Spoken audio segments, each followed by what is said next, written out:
The piece was written for a Hungarian violinist called Tzigane. She was the great niece of Joseph Joachim, who was a very famous name in the violin and music world.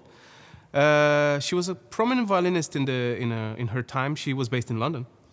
But Ravel apparently heard her perform Hungarian gypsy music one evening and wrote this piece for her.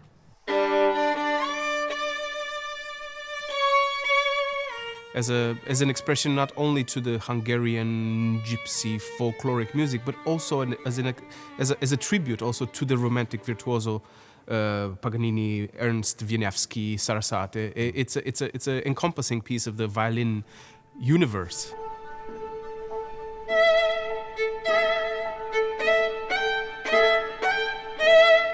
I mean, it's full of extended techniques, we would like to call them.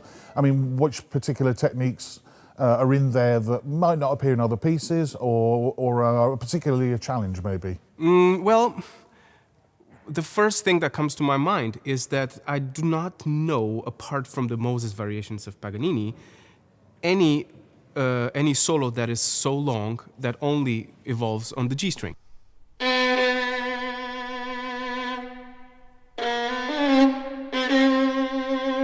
Playing a recital in a private home, one of the guests of the evening invited me to his home the following day, because he wanted to show me his late wife's violins. There was a Joseph Silvestre and a Guadagnini, and then I picked up the Guadagnini and I played, and I was blown away by the G string.